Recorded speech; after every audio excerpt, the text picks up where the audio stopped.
Aaron, welcome to the podcast, man. I'm super excited to have you on today, man. I'm looking forward to talking with you and learning more about you and hearing your story. So thanks for coming on, man. I really appreciate it. Hey, man. Thanks for having me. Awesome. So for people who don't know you and just to kind of kick us off, I think it'd be best if you take us through kind of your story and your timeline from kind of the transition leaving post-secondary and high school, like that time frame of your life to kind of where we are now. And then we can bring it full circle as we go. Cool. Yeah. When I was growing up, I was always fast and I played all kinds of sports. And I always figured like what the common denominator between all of them was that I was faster than a lot of people that were playing the game. So whether I was playing baseball or soccer or basketball or football, it kind of all just came back to speed.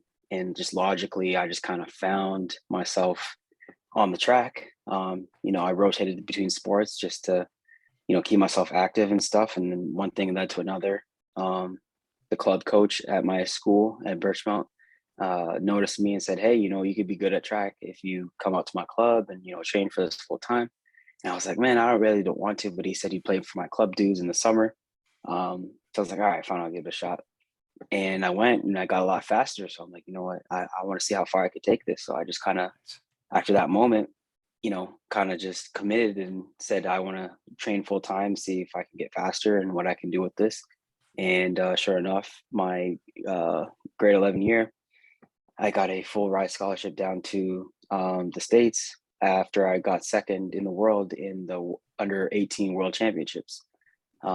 So yeah, after that, I had a whole bunch of people knocking on my door that wanted me to come down to the NCAA. I had to figure out what that was and kind of go through the process of learning what schools I wanted to go to and what opportunities there were, what I had to do to be eligible and all that stuff. And I kind of just figured it out. I had people in my corner that were helping me along the way. And I ended up going to University of Southern California and just, from Toronto, went down to LA. So that was kind of the thing that started it all. Yeah. Interesting. So what I want to know is what was that eligibility process like for you? Like, what was that experience like? So you have to take the SATs, which is like a standardized test that they do in the States. And you have to score high enough that they mix like your SAT score with your GPA. And every school is different with their standards. So some are stricter than others, depending on how good academically they are. USC is pretty high academically. So I was pretty fortunate to be able to get accepted into there. But, it's just a matter of getting your grades up and getting your transcripts sent over to the schools.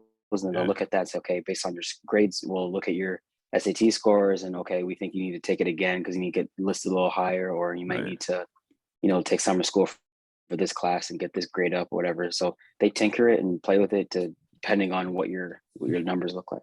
Interesting. So that process then, because that's a foreign thing to me, right? Is that process of SATs? Like I've only ever heard about it in American TV shows, if I'm being honest, right? So for you to say it's a real thing, I'm like, all right, interesting, right? So what I'm curious about with that is I didn't know they could, like, you can kind of manipulate it a little bit. Obviously not to an extent where you're fabricating things, but where you can like, oh, okay, like it's different for each school, eh? So what do you have to kind of piece together a bunch of schools that you want to apply to or that have good, like a good system to help you kind of achieve what you want to achieve, and then you kind of pick those and go, okay, what's the process of going to each of them? Right. And sometimes an athlete won't be able to meet the standards, so they'll tell you to go to a junior college in the States for like a year or two and then transfer into the school. So that's another route a lot of people go. Interesting. But yeah, it's just trying to make sure that all your ducks are in a row. So the higher the grades you have, the better. It definitely matters in the classroom as well as your athletic prowess. But I was fortunate enough to meet everything I needed in order to go to whatever school I wanted to with my grades and my NCT score.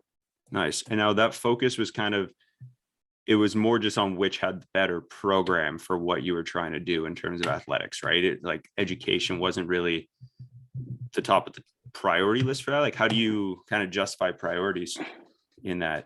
So time zone? Yeah, first and foremost, I wanted to go somewhere where I'd be fast, right? So like I think just naturally as a young athlete, you want to get faster, and you're looking at all the great programs that have developed athletes before.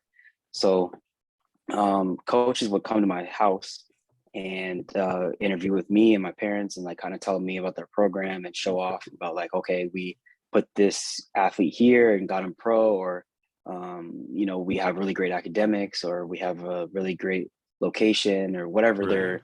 their strong suit is, and they'll kind of make their best pitch in in the house. And they also, you get 5 official visits, which mean they're paid. So the schools will fly you out and Come bring you in on. for a weekend. They'll hook you up with a host, No and they'll take you way. around campus. They'll let you meet the team, uh, meet some professors and Yeah. all kinds of stuff. Like you go around and just basically they show off and see, okay, yeah, like they make their best pitch. Like, we want you to come here. And then sometimes you get to go to a football game if you're in the right season. Sometimes it's a basketball game. Sometimes it's a track Yeah. meet. It just depends on the time of the year. Um, so yeah, you get 5 visits that are paid for, and you can Interesting. take unofficial visits whenever you want. But those aren't paid for. Yeah. Um, and yeah, so I went through that process and kind of just factored in like, okay, all the schools that I'm visiting have really good track programs.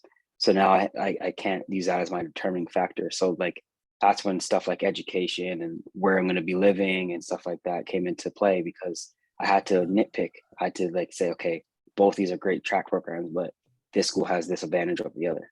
I see. So when it came into, okay, it kind of helped make that overall decision for you, eh? Exactly. Yeah. Nice. Right on. So from there, how did were there scouts for the national team, or is it there standards to meet? Like, how does that? So then you just kind of qualify and then things go that way? Yeah, so at the World Youth Championships, which was my first national team, Yeah. they did it that it was the top 2 times that have standard in the nation that go. So once I hit the standard at OFSA, I qualified for the national team because I was the fastest under 17 athlete in the country. So then they picked me for the team, Yeah. and we went over to Italy with the rest of the team. Canada was built out with other people that have hit the standard. At the World Junior Championships the following year, there was actually a trial at the same place where the World Championships were. Those are actually in Canada, in Moncton. Yeah. So there's a trial at Moncton, and you have to come top 2 to represent Canada in your event, and then from there you're selected to the team, and you also have to have the standard as well. Interesting. So what I want to know, before we get to the whole Olympic side of it, so what always has amazed me, and kind of looking back on your journey and the process of all this, before again the whole like the Olympic side and ask the things I'm curious about, but what's always kind of amazed me, and I've kind of been envious in terms of Olympic athletes with this, is not so much like the opportunities and like the cool process of how everything goes and the on television you're competing, but to me it's all the cool places you're fortunate enough to go visit. Right. Right, like that's insane to me. Like all the cool like countries, cities, the different people you get to meet, like you get to essentially travel the world and Right. compete the whole time. Mm-hmm. Right, so what I'm curious about, do you have like a favorite travel experience, whether it could be Olympic related, not like competition related at all? Like, do you have a favorite like travel experience that stood out to you? Um, I really love going to Oslo, which is in Norway. Yeah. Uh, Great food, great like Icelandic food that you get. Like all the fish is very fresh, all the meat is good. I just like the vibe, and like Yeah. the city is very clean. They're very nice people. The venue that we run at is good. The crowds are always positive and loud. So running in Oslo is great. I like Tokyo a lot, actually. It was unfortunate that it was during COVID that we didn't really get to go around the city. But I've been to Japan before, and I love their culture. They're very respectful. Everything very clean as well. Interesting. So yeah, and then all the anime stuff and the video games and whatnot. So all that stuff is cool too to see, plaster around the city. Um, where else? London. London's one of my favorite cities. It reminds me a lot of Toronto, just with the diversity and the culture there. So And also the food is great. I always love Nando's. They have one in Toronto. So, Yeah. but Nice. I first had it in the UK. At first, you could only get it there. So, yeah, yeah, those three. I'll pick those. Nice. I found I've in terms of creating like different experiences whenever I go places, I find the culture, like you said, I don't want it to be similar to like the Western culture that we kind of Mm, get, right? mhm. And so I'm gonna go, how completely different can we go? Like, where's the furthest away place from the culture Right. that I'm experiencing now? All right, I Mm, want to go there. All right, I want to yeah. see what's going on here. I want to meet those people. And more often than not, I found they're they're a lot more welcoming than typically you'd give them credit for. I don't know Yeah. if you found that, but they'll just people make the experience for sure. Yeah. Yeah. And I mean, of course, I'm there as an athlete, so there's always that special added element too that they're like, "Oh, cool, you're gonna run," and Yeah. they kind of appreciate the athletic side of it. So people are on their extra nice behavior, I should say, most times. So that's Yeah. always good. Nice. Now, do you in terms of how the transition from just being fast on sports teams growing up to national team and seeing how everything kind of changed and how things have gone, and then friends of yours or teammates of yours and how they've done things different or similarities, is there any like one thing that you'd kind of recommend if people want to get into like running specifically and training at that level and who maybe don't know at all what direction to take that you've I seen maybe always, works? yeah, I always tell young people to join a track club. Like, look at the most successful athletes in your area, and most of the time they're going to be associated with some kind of track club, which means you're on the high school team, but you also train with a club outside of your high school team. And most times you're just training with that club, and then you just compete for the school. That's what I did. And if Yeah. I had just went with the high school coach, they don't really commit to knowing track and field. They're just out there just because that they're the gym teacher or whatever it is. So they Yeah. don't really know how to get you faster or how to help you jump farther or throw farther or whatever your event is. Yeah. But if you go to a track club, that's what they're there for. So you're around other people too that are also on the same wavelength, trying to get better and improve and possibly go down to the States or CIS or whatever, and get a scholarship or go to the next level. Mhm. So if you're with like-minded people, you're gonna push each other to be better. So I'd Right. say surround yourself with people who are trying to achieve the same things that you are as early as you can. Really, okay. Now, having seen how everything works and what maybe doesn't, especially in terms of Canada, because as of late, it seems that Canadian athletics has kind of picked up storm, right? Mm. Like there's more of you at the top, right?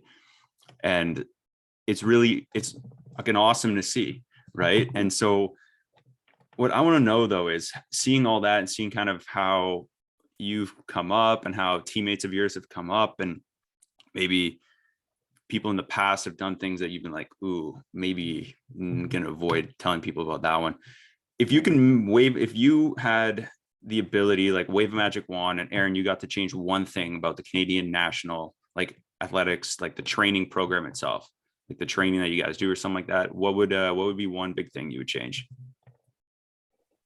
Like competing for Team Canada, you mean? Yeah, it could be the approach to the training, or it could be like the way everything's set up to peak in different times for different races. Like, Right. Um, so they did this in the past, and sometimes people still fall victim to it. And that's they make you commit to the relay team versus your own individual event when you're not at the level of someone they think can make the finals. So interesting. back when I was younger, right, and still trying to prove myself and separate and whatever, and I was going through the ranks, they didn't see me as someone like I ran the 100 and 200 and I would qualify in those events, Yeah. but they thought our best opportunity would be to come together for the relay. And so they would prioritize me training with the relay team versus me training with my coach to do something in the individual events.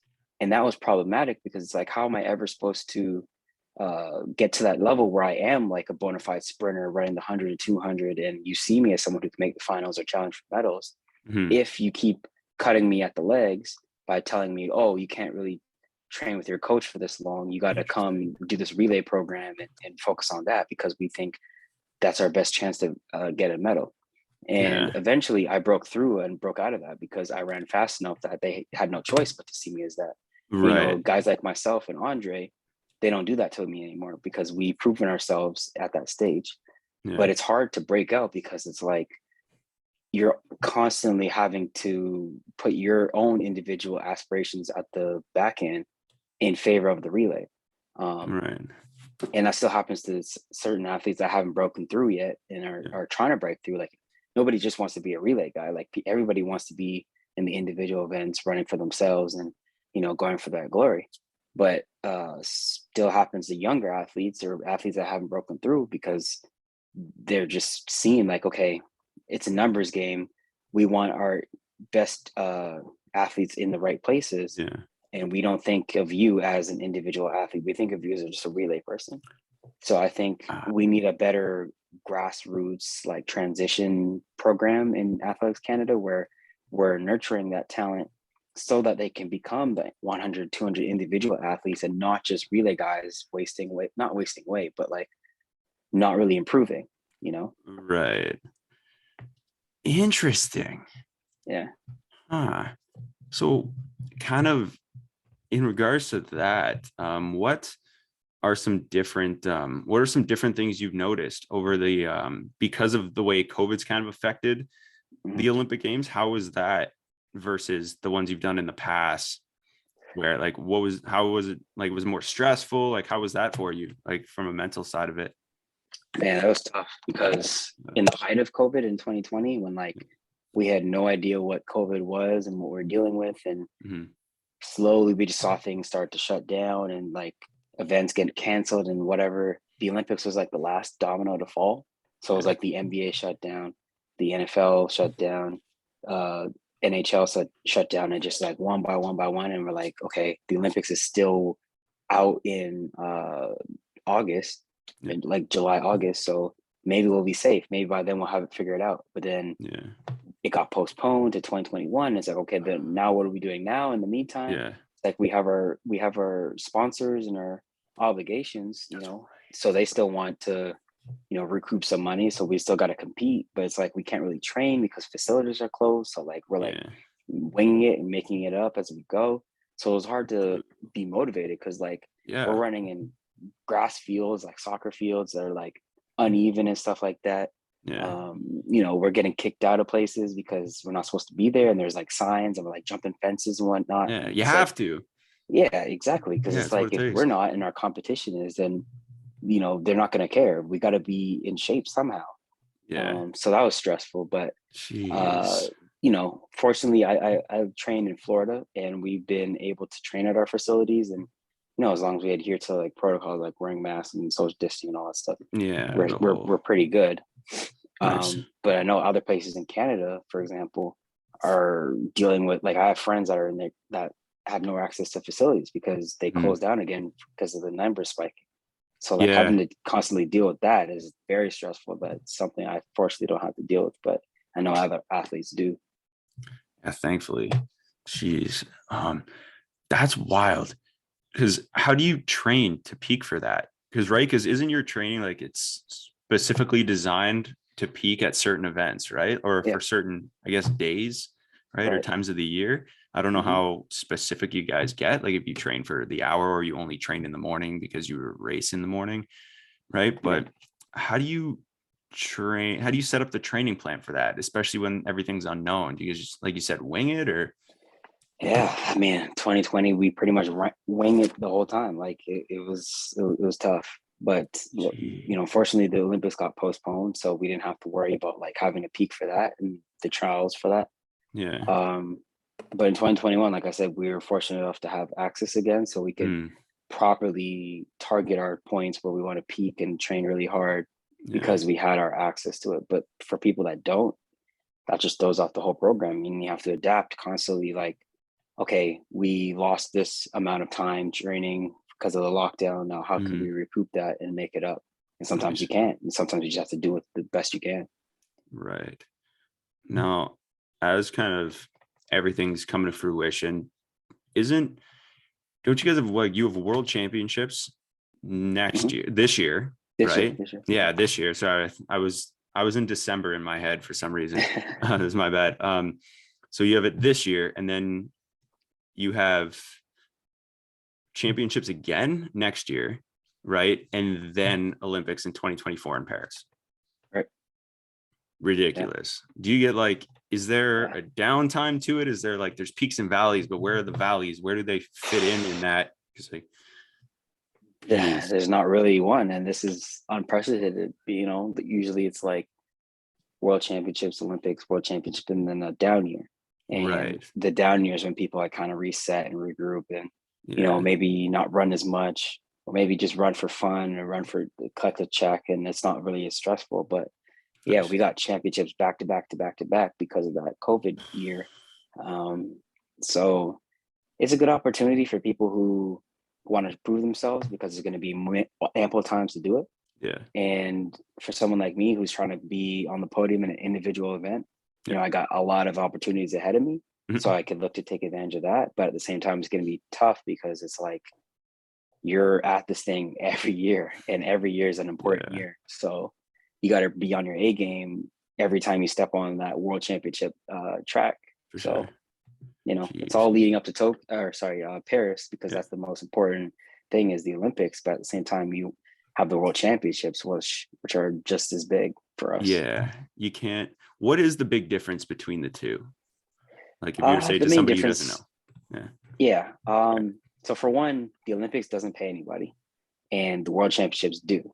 So you would think it'd be the other way around, Yeah. but because the main reason for that is because the IOC is in charge of the Olympics, and the IOC makes all the money from the sponsors and the TV deals and all that stuff.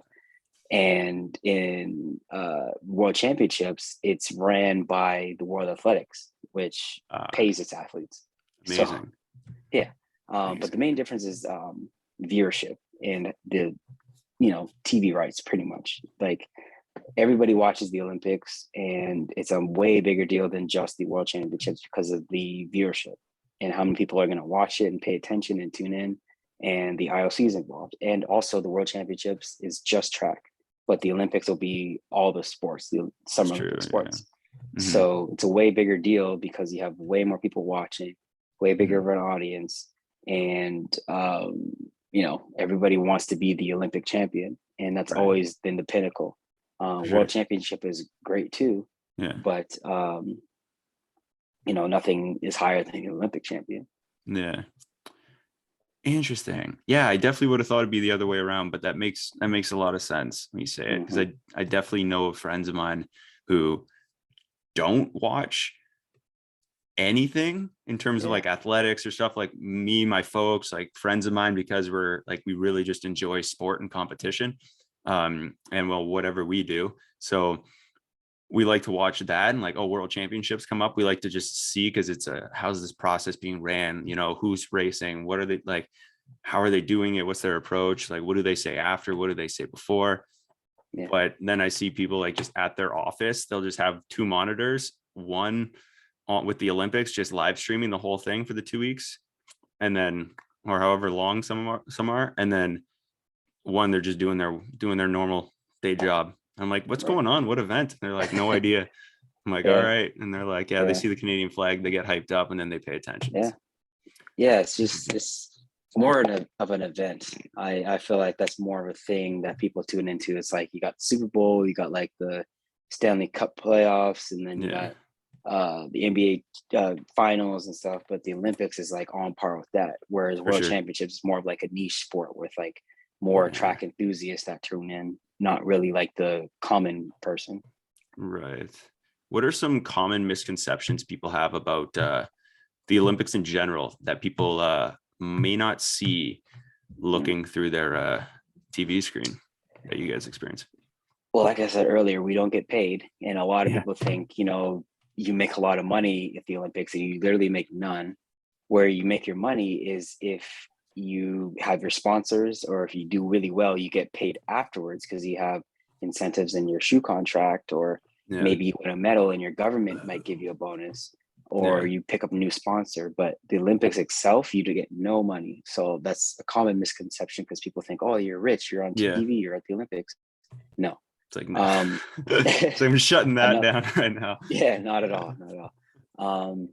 Another one is like, I think a lot of people don't realize how restrictive it is. Like, we have no rights over ourselves.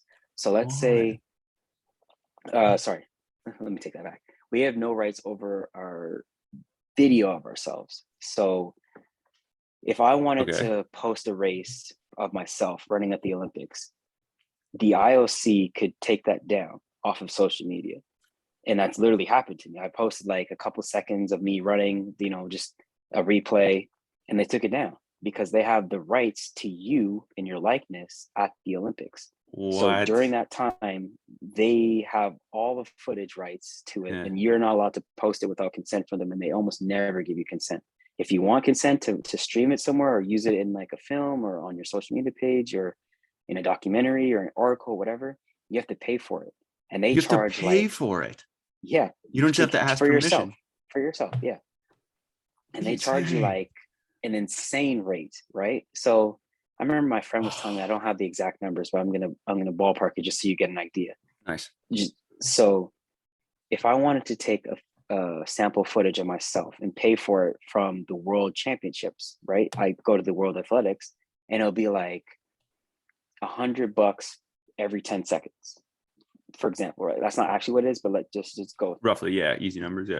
If I want to go to the Olympics and get that same footage, a 10-second clip, they'll charge you like 50 grand or something like that. No way. It's like that big of a gap. Like Aaron, come on. It's insane. No way. It's insane. The Olympics are like, that's brutal. And it's just because of the viewership, right? Because so many people tune into the Olympics, and there's so many more sponsors that pay into the Olympics that they sell enormous amount of money, or so they make an enormous amount of money from TV deals and all sponsorships and all that stuff. So that footage now of you running, same event, same athlete, but just because you're at the Olympics and you have those 5 rings, now that footage is way more valuable. Wow. Yeah. That's both really cool and like really sad. Yeah. Like, geez, man. And like, so, that's kind of, and there's a lot really of different rules like that at the Olympics where like so many things are restricted. Like there's like a blockout period where like, if let's say I have a sponsor, right? Like I had a sponsor with Canadian Tire when I was at the Olympics. If I wanted to say, hey, shout out to Canadian Tire for sponsoring me, helping me get to the Olympics, I'm not allowed to mention the Olympics itself during that period. Unless they sponsored the Olympics and they're an Olympic partner, I'm not allowed to mention Canadian Tire in Olympics or Tokyo or make any kind of reference to them, to the Olympics during that blackout window. So it's like, I don't even know how long it is, 2 weeks, 3 weeks, something like that. But during that period, when the Olympics are going on, there's a blackout period where I'm not allowed to say anything specifically with the Olympics itself and my sponsor. The only way is if they sponsored the Olympics itself. So like a Powerade, for example, is an Olympic sponsor. So if I had a Powerade deal, I could say, hey, thank you for Powerade for getting me to the Olympics, because they sponsored the Olympics too. And I think it's just a way for the Olympics to keep the money within the IOC, because if they could just sponsor individual athletes, why do they need to give money to the Olympics, right? Yeah. So they need to like give some incentive for people to sponsor the Olympics itself. It's all about money. Yeah, it's brilliant. It's really crazy. It is. It's a great business model. It's just like the NCAA when they didn't used to have to pay their athletes, but they're making billions on like March Madness and college football and stuff like that. And now they have NIL and stuff, so it's a little better, but they've made so much money off of not having to pay people because of that amateur title. Yeah. So then you kind of have to be pretty mindful about what you can and can't post, and like how you kind of go about, like, you can't just be honest. You're like showing people around and everything. Dude, that's crazy. Yeah. That's tough. Like, I mean, I guess bringing in fans is what the Olympics does on its own, right? As just It's a the platform. It's the powerhouse. platform. Yeah. So Yeah, you interesting. become an overnight superstar if you have great success there. Yeah. But Sure. the Olympics itself is just a platform for you to show your talent. It's Right. not a place for you to make money at the event itself. All the money pretty much goes to the IOC. Yeah. That's crazy. So speaking of craziness and success in the Olympics, your 4x100 relay. Mhm. What I'm curious about, so your bronze medal that you guys have, right? That's getting upgraded to silver, or it's in the works of it, or what's kind of take me through that process, because I have a couple things I'm curious about on that. Yeah. So So right now it's still a bronze. yeah. Pending the case with CJ and his unfortunate mishap with drugs and stuff like that, the entire team might get disqualified, because if you have one athlete who's ruled ineligible at the Olympics, you have to take out the entire team. So even though the other three did nothing wrong, they are collateral damage. And once they're out, everybody else moves up. So we will be upgraded to silver and China will be upgraded to bronze. But the ruling on the case for the athlete that failed the test is still ongoing, and no official word has been made. I have no idea how long it's gonna take, or what happens when that happens, because it's never happened to me before, Right. where I get upgraded because of a doping failure. Mm-hmm. I've seen other athletes have that happen retroactively, like years later, because what they do is when you take a drug test, they keep it on file for like, I don't know, 10 years or something like that. And they retest it as their testing methods get better over time. So you might pass a test now, but the technology might get better at detecting in 6 years. And they might go back and retest it and find that you actually had banned substances. And then retroactively, you will get banned and disqualified. So a lot of people become Olympic medalists or Olympic champions retroactively after the fact, because they keep retesting old samples.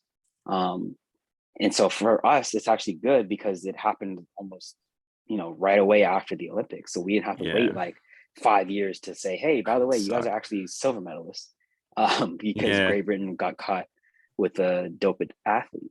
But yeah, I have no idea how long the arbitration process is and how long all this stuff happens.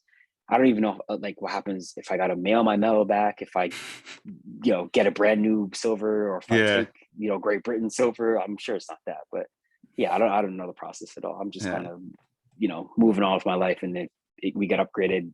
Cool. Yeah, that's what I was wondering. I was talking to a friend of mine on like my run like 3 hours ago that we went on. And I was telling him about that specifically. I was like, yeah, I'm really curious about this. And he's like, how does that work? And I'm like, well, I definitely don't think they Amazon Prime you a package, that just has a silver medal in it. And he's like, yeah, I don't know what they do. I was wondering if it's like a ceremonial thing, or now what I'm really curious about that is, does the nostalgia wear off? Does the feeling wear off, or is it just like, was the big thing when you won, and like that feeling it's the same feeling? Yeah. So I think, well, first of all, we were already disappointed collectively as a group after the race. So even though we won a medal, we're so appreciative of that, and you never take for granted an Olympic medal. For sure. But we really felt like we had the team to win. So when we fell short of that, we were like, damn, and it was kind of like, okay, at least we got third. But we really were kind of disappointed with our result and not doing better, and at least breaking the Canadian record or something. We ran close to it, but didn't quite get it. And we made a lot of mistakes and left a lot of time on the table. Mm-hmm. So getting the silver now, it wasn't like a huge like boost of energy and like a wave of euphoria. Like, oh yeah, a silver. It's cool because I already have a bronze from 2016. So now to have the silver, it's like, oh yeah, I don't have full that. collection. That's cool. Yeah. Now we can go for gold in 2024, and then I'll have the full set. Right on. But fuck yeah. I think it would be even worse if we were fourth and had nothing, And then we get the bronze after the fact because like we don't get to Yeah, stand on the podium, we don't get the photo op. it's a big It's like thing. the moment has passed, Yeah. it's just if we're fortunate enough that we're at least on the podium already. But if we were Mhm. China and we're fourth and we're like, okay, we might get a bronze like way later with no like hype to it, Yeah, kind of we lame. won't get that. Yeah, it's just it Yeah. doesn't hit the same. It's not the Yeah. same energy. No, for sure. Do you guys have, like, you mentioned like being disappointed in races and everything? What's your, like, I know as a team you probably have your own ways of doing it, but for you, what's your reflection process after races? Because your 200 was like stupid fast. The Yeah, whole race, yeah. everything, yours, like you ran a personal best, didn't you? And like, I ran close to it oh yeah, in the semifinal. But in the final, it's just kind of. I remember when I finished sixth, I kind of just sat there on the steps because the way the setup is you run the race and then you go up the stairs. You go like zigzag, and then you go up and then all the way down, and then out through, and eventually go under the tunnel, do more media until you finally get to your close. So like all the way through up those steps is different media places from around the world. jeez. So some of them stop you and be like, "Hey, can we get an interview? A few words, whatever." So before I wanted to go through that, I just like sat there on the track and had a moment to reflect to myself, kind of just like, damn, Nice. like this is the Olympics. This is my third one. I made the finals, fell short of my goal of getting on the podium, but take it in because it's another 3 years until the next one. Mhm. And just like that, like the moment passes. So you kind of have to take little moments where you reflect and sit there because it goes by so fast. Mhm. So anytime I have a bad race, I'll always reflect, and I'm a very thoughtful person. Yeah. I like to analyze myself and say, okay, what did I do wrong? Where can I improve? And immediately I got into that mode. But before I did that, I was kind of just sitting there like, this is the moment, and it's gone. It's over with Yeah. now, and like, what's next? That's immediately my thought. Yeah. Um, but it's just reviewing the Interesting. race, replaying it in my head, and Yeah. saying like, oh, I made a mistake here. Oh, I wish I did that. Well, and then say, okay, next time, how do I be better? So yeah, Nice. Interesting. Interesting. So I was curious, you like watch footage or how that process goes, but it must be nice to, I like that you're able to have that moment to mhm, reflect on yeah, it, like just kind of mm, in your own head right after yeah, it happened. Because I yeah, feel, and correct me if I'm wrong, but I've seen it a lot of times in the people I talk to at certain at elite levels and things, and they go like they chase the moment. Once they get there, they chase the moment. They get there, they chase the moment, and then they're always chasing the next moment. They don't actually, they're like, I'm like, what's the biggest thing that you took away from it? And mhm, most majority of the time it's stop and smell the roses, man. That like, I yeah, just all of a sudden I look back and I've done all these things and I'm like, I don't actually yeah, remember how I felt in those moments. So it's cool to hear that you were able to do that and kind of avoid yeah, that mistake, I guess. yeah. I mean, and I for sure do that too. Like, I don't really stop and smell the roses very often. Um, I try to do more of it now that I'm older. Like I've done a lot of things in my earlier years that I kind of just rush by and don't Mhm. really remember much of me like sitting there enjoying it because it just kind of was like, yeah, let's chase the next thing on the next thing. And as an athlete, I feel like you kind of have to have that just because when you rest on your laurels and you think like, oh, I've done this, whatever, you lose that motivation level just a smidge, Mhm. and you're not as hungry and is not as eager to go out there again and get it. And you have to be as hungry as you were before that got you that place because the people that haven't achieved your level of success and want to be in your place are going to have that level of hunger, Oh, for and sure. that's what's going to separate them and take them over the hump and potentially take your spot. So you have to Uh, constantly be on your p's and q's and tell yourself that you haven't done enough even though you might have achieved something that you've always wanted to yeah. achieve. And it's always like, okay, what's next, what's next, because your sponsors want more from you, your coaches want more from you, your agent wants more from you, your fans want more from you. And it's just constantly like, how much more can you give? Like, look at an athlete like Tom Brady. He just won the Super Bowl last year, but it's still like, okay, can you do it again though? Like, how many rings does he need? Does he need Yeah. 10? Like, what will make him satisfied? But Yeah. like, When's enough? like, exactly. So it's Yeah. just like next, next, next, next. They always want more and more and more. Mhm. And you can get caught up in that. So You know, the reflection really wasn't to smell the roses, is more because I was disappointed in my performance. Yeah. So I wish, you know, the moment was like, damn, I did really well and I could take that Yeah. in. But, you know, just the gratitude, or sorry, the magnitude of being at the Olympics was something that I also factored in. I was just like, you know what, I Right. fell short of my goal, but at least, you know, I made the final and I've gotten Mhm. further than I ever have before. So I Yeah. have something to hang my hat on and build from here. And I'm going to be Nice. better, and, you know, stuff like that. But yeah, it didn't last very long. So I literally had the 4x1 prelims the next day in the morning. Okay. Oh, Yeah, geez. so we ran the 200 final Jeez. at night. I had doping after that, so that Dope. takes, you know, Yeah. an hour and a half. And then, So just you like a know, blood test, urine test, and then they call it a day, yeah, or urine what's it? test. Yeah. Sometimes it's both, sometimes blood and urine, but that one was just urine. So I had to wait, and I couldn't pee because, you know, I just ran, so like I just Yeah. burnt up, and it's hot I as was like, hell. Like it was obviously, yeah. middle of summer in Tokyo, it was super hot, so like I'm kind of Brutal. dehydrated. So I got to drink my water, wait, and then I was like literally on the last cart out of the village, sorry, Yeah. the stadium, going back to the village, Yeah. just because it took me so long to pee. So I probably didn't go home till like 2, and then Jeez. we had the race at like 10 the next day, which means I have to leave at like probably 7, which means I got to wake up at like 6. So it's like, I don't know, 3-4 hours of sleep. At best. So yeah, I had no Oof. time to really Man. sit and dwell on the 200 because I literally had to run the next day. But Nice. it's the Olympics, man. It is what it is. Yeah, it's the nature of the beast, eh? Yeah. So did you how do you build that because I don't find I find when a lot of people are asked this question, like how you stay motivated or Mm. what do you do to be so like to be mentally strong enough to maintain that discipline throughout the years at that level? Like how do you manage that? I think about peace of mind. So if I Interesting. were to hang it up right now, Yeah. tomorrow I just announced my retirement, would I be satisfied with my performance and everything I did with my career? Yeah. And the answer is no, because I still feel like I have stones to turn over and Nice. things that I haven't accomplished yet. Mm-hmm.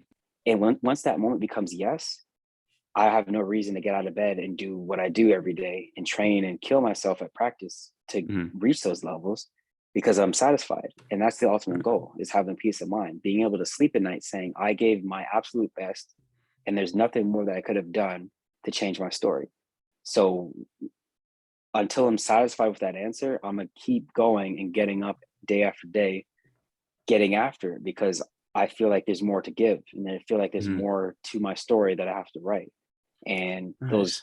moments where I reflect, like in Tokyo after the 200, when I'm disappointed, I'm like, damn, I could have did more. Or even the 4x1 when we're disappointed with our bronze and we like feel like we can win. It's like, okay, we didn't get it now, but I'm gonna go back to the drawing board and work harder and be in the same moment the next year. And that's what helps with having opportunities like world championships, Olympics, because it's like I have more opportunities to chase the things I didn't get this year, and it's Mm-hmm. not done yet. And I think the opportunity and the prospect of um, bouncing back and having another chance to go at it is something that always fuels my fire, Nice. because it's not done yet and I Mm-hmm. still have more chances to do it. So it's like, if you think about like a video game and you have 3 lives, it's like, okay, I lost one of my lives, but I still have 2 more to work with. So let's give it my all and see how far I can go Mm-hmm. until those lives are gone. And I look at Nice. the mortality of my career that way. Like I'm about to be 30 this year. Interesting. So it's Yeah. like I'm starting to get into those deeper years where it's like it's now or never. And so I want to maximize and know that when I move on to the next chapter of my life, I gave it all on the track as Aaron Brown, the track athlete. Mm-hmm. Nice, man. I like that. I like that a lot. Right on. So what I'm really curious about, okay, switching gears a little bit. Okay. Kingsley TV. Yeah. Okay. So Okay. what I've kind of gathered from the clips I watch, the reels I watch, whatever the videos, you're a pretty funny guy. Like you're pretty creative with the way you do I try. things. So it Yeah, definitely shows, and I get a kick out of it. So what I'm curious appreciate about that. is why did you decide to explore that kind of creativity in and like that medium? Like what was because not every athlete, not many people, let alone athletes, do that, especially Right. as first person as you do, right? Yeah. So I think that's the big part of it, is that not a lot of people do it. hmm, So I get DMs often with people who want to know more about what it's like to be a professional track athlete. yeah, So rather than just like give an answer, and like sometimes, I might be busy or there'd be a lot of requests. So it's like I can't give the attention and go back and forth with everybody the way I want to. I'm like, okay, why don't I just show it? You know, why don't I just take this question, and instead of just giving an answer in text, let me show it in video so a lot of people can see it. And then right, maybe other people who might be wondering might also watch it and be like, oh, I didn't know that. So I yeah, try to show different elements of the track and field experience and being a professional track athlete, because not a lot of people know you can even do this as a job. And right, some younger athletes, they might be aspiring to be in this position. They might want to know what they got to do to get here. So I give little tips sometimes. Sometimes I do motivational stuff, because a mhm. lot of people, it's hard, man. Track and field is hard, bro. So Yeah, I try to help you don't people, like, say. get through the hard days of training and stuff like that. Not even just track, like just life in general. Yeah, You could take principles from being a track and field athlete and apply that to everyday life. for sure. So I try to help people through that, because there's days where I'm down and I need people to help me get up. So I want to hopefully do that for other people. And Nice. then there's just the skits, because I try to mix it up, and sometimes I try to find different ways for people to get that message that I'm trying to deliver. And it really just started with growing my brand, bro. Like, a lot of people didn't know my story Hmm. when I was younger, and I was kind of like always the guy in Andre's shadow. Right. And whenever people would write about me in articles and stuff like that, it was always like, yeah, Aaron Brown was supposed to be the next guy, and then Andre came along, and now Aaron's in his shadow, and he's like the number two Yeah. guy. Like, we got Andre, and then Aaron's right behind him, and I was like, okay, but there's more to me than just being Andre's rival or the next Yeah. up guy, the second number two guy Not in I'm front not of him. Robin to his Batman. Like, Exactly. yeah, So it's I'm not like, the case. okay, if these people aren't going to change the narrative because this is easy to sell, it's just mention my name alongside his, then I'll give them more fodder. I'll give them more something to write about. Like, I'll tell it myself. Yeah. And the great thing about social media is you have the ability to put out whatever message you want to. Right. You can just post like pictures of you, chilling and going to the club and vibe it out and wearing, luxury clothes and like Yeah. a designer and all that.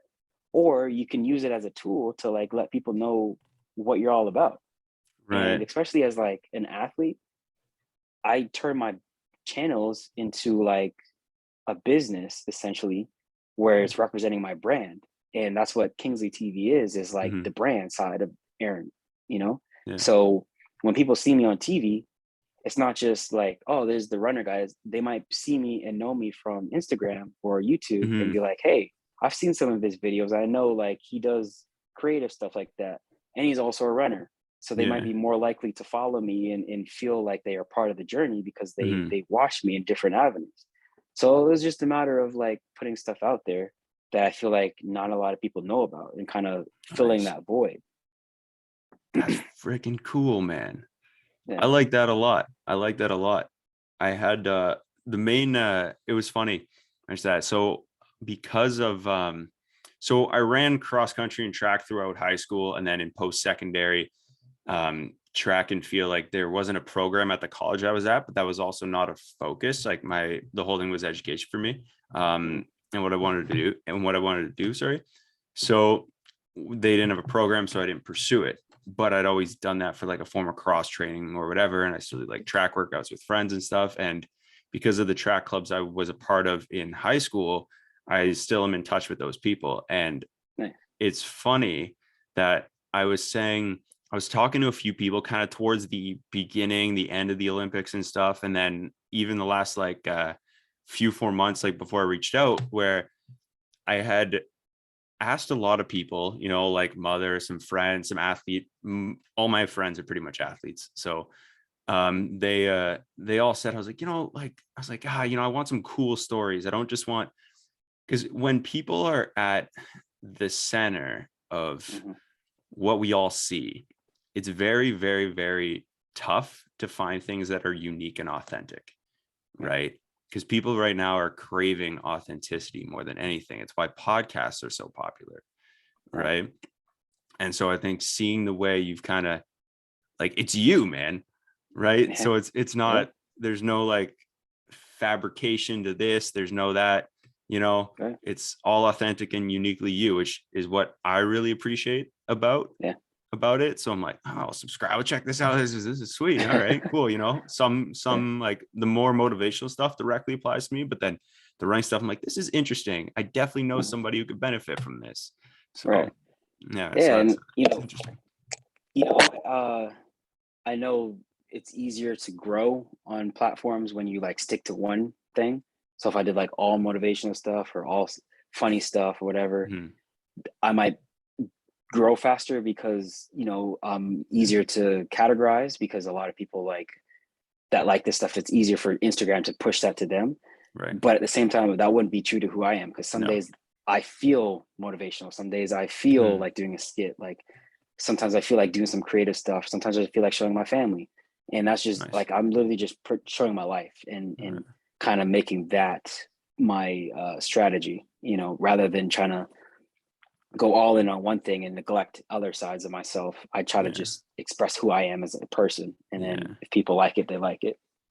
Right. Because it's your, like, so you said, right? It's you, it's your Yeah. story, your brand, and the Yeah. best part of it all being you. And this is kind of something I've been battling lately, like, and trying to figure out avenues, but it's more just, it's you. So you're able to kind of, it's like you are the brand. It's not, Yeah. oh, it's a motivational channel. It's a motivational thing. I'm focusing on running today, or Yeah. family, the importance of family and what they mean to me. This is all me. So Yep. that's really Yep. cool. I like that. That's Right. kind of like you're aware of that, and that's kind of how, like, how you're exploring it. Yeah. So it's cool to see. It's cool to see. So I just want to give a shout out for that. So Appreciate that. Thank yeah, you. man. Yeah, no problem.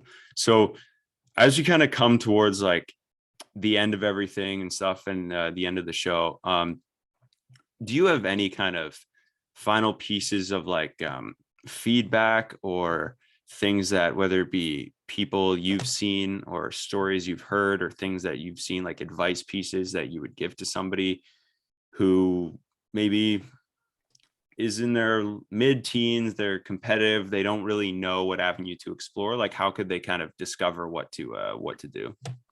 Yeah, sure. The best advice I would say for someone in their teens is you don't have to have it all figured out. And there's many different avenues you can pursue.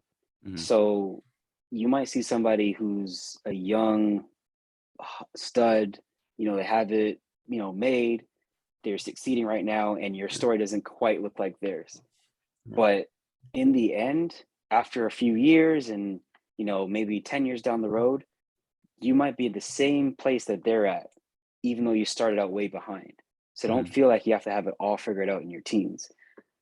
A good example is one of my training partners. His name is Kenny Bednarik. Nice. He went to a JUCO, and he's kind of, a late bloomer. Not really many people talked about him in high school.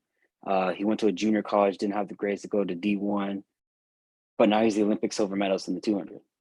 So does it really matter earlier on how you got there as Yeah. long as you get there? You know what I'm saying? Like Right. some people do go to the big school. They're hot when they're in high school. They're hot when they're in college and they end up doing great stuff as a professional. Some people are hot when they're young and fizzle out. But it all depends on how consistent you are, how hungry you are, and how committed you are to getting to wherever it is you want to go. And sometimes Nice. you don't even have to know where you want to go. You'll just figure it out on the path. Just Yeah. commit to whatever it is you're passionate about at the moment, and eventually, the right people will help you find where you have to go. I never thought in a million years that this is where I'd be in my position today. When I was Yeah. a teenager, I had no idea about running professionally. I didn't know that Jeez. was a thing. I knew there's the Olympics, and Yeah. that was it. I didn't know about scholarships. I didn't know about the NCAA. No I didn't know kidding. about professional track or getting a shoe deal with Nike, Yeah. or, all the Jeez. things that I've done. And now I've traveled the world. I have a great career running for Nike, and I'm a 3-time Olympian, et cetera, et cetera, et cetera. But like the point is that you don't have to have it all figured out earlier on. Mhm. Sometimes you just need to be around people who are hungry and ambitious, and like, you know, have some type of idea of what they want, and that might rub off onto you, and Mhm. they might help you try stuff that you never pictured yourself doing. So sometimes you Yeah. just have to just taste, like, hey, maybe I want to try this. Maybe I want to try this. Give stuff a try, be open to different things, and you might find something that sticks, Yeah. and that might turn into your career. But Mhm. when you're a teen, there's a lot of pressure to be like everybody else, especially with social media and FOMO and stuff like that. Yeah, it's bad. So you might like compare yourself all the time, like, oh, I don't have it figured out, I'm worth this and whatever. And mental health's a big thing these days too. So like Yeah. the effects of mental health on you when you don't have it figured out and you see other people who do, and you feel like you're being left behind, Mhm. it weighs on people, man. So It's like I bad, don't yeah. want young people to feel like they have to have it all figured out right now. Mhm. You have time, and that's your biggest asset. So use it. Use that time to explore different avenues that you can pursue, and Mhm. you might find your passion. You might find what you like, and follow that, man. Just take it and run with it. See how far you can go with it. Nice. I think that, yeah, I think that's super important. And like Yeah. being able to try different things, whether, and that could be said to anybody at any stage, at any point, right, in their Mhm. life or career. Like, I'm not sure if you know what you're doing in 5 years when you're like, if you want to retire from running or not, or whatever. But, Mhm. and I'm not sure what I'm going to be doing at 30 either. Right. So, like, figure it out. Always Yeah. do. Everything seems to Yeah. work itself out. So, Exactly. you gotta believe in it and go forward, eh? Right. So Aaron, I want to express my sincerest gratitude for you giving me some time. I know you're a busy man, family man, so I really appreciate you carving out some time tonight to chat with me. I'm No really doubt. grateful for it. I look forward to. I have a plan where I want to be at the 2024 Olympics as Okay. like a ridiculous fan, like just be Okay. really enthusiastic, like Yeah. full bore, and I look forward to cheering you on, That'd be and awesome.